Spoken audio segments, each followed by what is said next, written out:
안녕하세요, 여러분. 행복을 전하는 소베르입니다.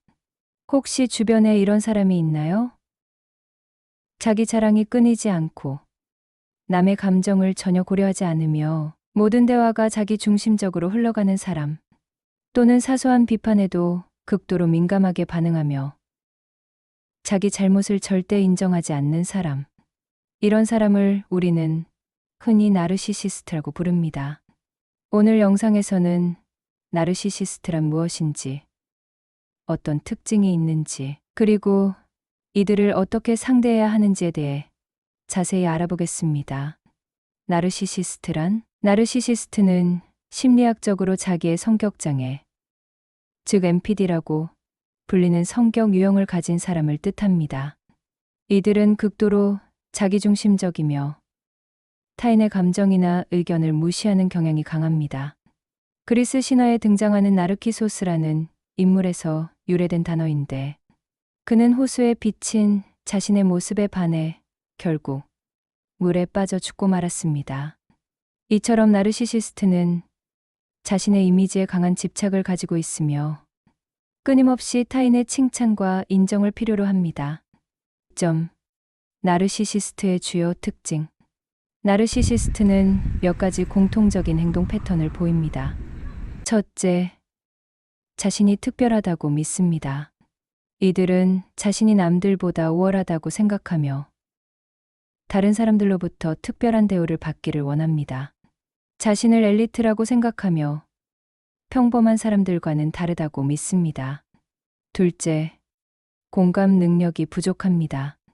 나르시시스트는 타인의 감정을 이해하지 못하거나 이해하려고 하지 않습니다. 누군가 힘든 상황을 이야기해도 진심으로 공감하지 않으며 관심을 보이는 척하다가도 결국 대화의 초점을 자기 이야기로 돌려버립니다. 셋째, 끊임없이 칭찬과 관심을 원합니다. 나르시시스트는 주변 사람들로부터 인정받지 못하면 불안해합니다. 그래서 자신의 업적을 과장하고 SNS에서도 화려한 삶을 연출하려 합니다. 칭찬을 받으면 기분이 좋아지지만 무시당하거나 비판을 받으면 극도로 분노합니다. 넷째, 자기중심적인 사고방식을 가집니다. 모든 대화에서 주인공이 되려 하며 남의 의견보다는 자신의 생각을 우선시합니다. 상대방의 감정을 고려하지 않고 자신의 목적을 달성하기 위해 타인을 이용하기도 합니다. 다섯째, 비판을 절대 받아들이지 않습니다. 나르시시스트에게 가장 견디기 힘든 것은 자신이 틀렸다는 사실을 인정하는 것입니다. 그래서 실수를 해도 남을 탓하거나 변명으로 일관하며 때로는 비판한 사람에게 공격적으로 반응하기도 합니다. 나르시시스트가 되는 원인. 그렇다면 나르시시스트는 왜 이렇게 행동할까요? 크게 세 가지 원인이 있습니다. 첫째, 어린 시절의 환경입니다. 부모가 지나치게 아이를 특별하게 대하거나 반대로 애정을 주지 않고 차갑게 대할 경우 나르시시즘이 발달할 가능성이 높습니다. 부모가 아이에게 무조건적인 칭찬과 과한 기대를 동시에 심어주면 아이는 자아를 과대평가하게 되고 나르시시즘 성향을 갖게 될 수 있습니다. 둘째, 사회적 환경의 영향입니다. 현대 사회는 경쟁이 심하고 SNS의 발달로 인해 자기 이미지를 꾸미는 것이 중요해졌습니다. 이런 환경에서 나르시시스트적 성향이 더욱 강화될 수 있습니다. 셋째, 유전적 요인도 있습니다. 연구에 따르면 나르시시즘은 일부 유전적 요인과 관련이 있으며 뇌의 특정 부위가 자기애와 공감, 능력에 영향을 미친다는 연구 결과도 있습니다. 4점, 나르시시스트의 유형. 모든 나르시시스트가 똑같지는 않습니다. 심리학자들은 나르시시스트를 몇 가지 유형으로 구분합니다. 첫 번째, 대인관계형 나르시시스트. 이들은 자신감이 넘치고 오만하며 다른 사람을 깎아내리는 특징을 가집니다. 자기 자랑이 심하고 본인이 모든 것을 다 알고 있다고 생각합니다. 두 번째, 취약형 나르시시스트. 겉으로는 겸손해 보일 수도 있지만 속으로는 강한 인정 욕구를 가지고 있으며 비판에 극도로 민감합니다. 자신이 무시당했다고 느끼면 크게 상처받고 공격적인 태도를 보일 수 있습니다.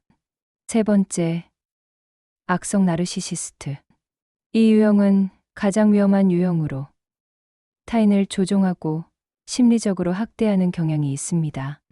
상대를 의도적으로 괴롭히거나 가스라이팅을 하는 경우도 많습니다. 네 번째, 성취, 지향형 나르시시스트. 이들은 성공을 위해 수단과 방법을 가리지 않는 성향을 가지고 있습니다. 직장에서 특히 많이 볼 수 있는 유형이며 자신의 목표를 위해 주변 사람을 이용하거나 배신하기도 합니다. 다섯 번째, 관계 중독형 나르시시스트. 이들은 연인이나 가족에게 감정적으로 의존하면서도 상대를 지배하려 합니다. 상대가 자신을 떠날까봐 두려워하면서도 동시에 상대를 통제하려는 이중적인 태도를 보입니다. 5점. 나르시시스트를 상대하는 방법. 나르시시스트를 상대하는 것은 쉽지 않지만 몇 가지 효과적인 방법이 있습니다. 첫째, 감정적으로 휘둘리지 않는 것이 중요합니다. 나르시시스트는 상대의 감정을 흔드는데 능숙합니다. 감정적으로 반응할수록 더 휘둘릴 가능성이 커집니다. 둘째, 거리 두기를 실천해야 합니다. 가능하다면 물리적, 정서적으로 거리를 두는 것이 가장 좋은 방법입니다. 셋째, 명확한 경계를 설정해야 합니다. 나르시시스트는 타인의 경계를 무시하는 경향이 있기 때문에 자신의 한계를 분명히 설정하고 이를 지키는 것이 중요합니다. 넷째, 논쟁을 피해야 합니다. 나르시시스트는 자신의 잘못을 인정하지 않기 때문에 논쟁을 해봤자 감정 소모만 커질 뿐입니다.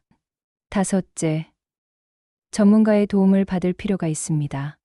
특히 가까운 사람이 나르시시스트라면 심리 상담을 통해 적절한 대처, 방법을 배우는 것이 중요합니다.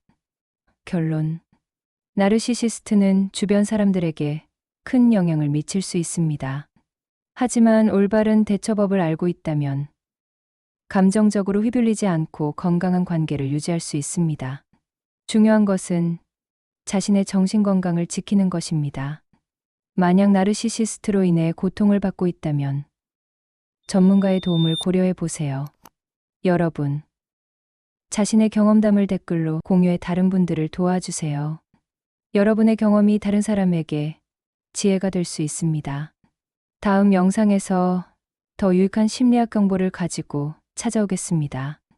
이 영상이 도움이 되셨다면 좋아요와 구독 부탁드립니다.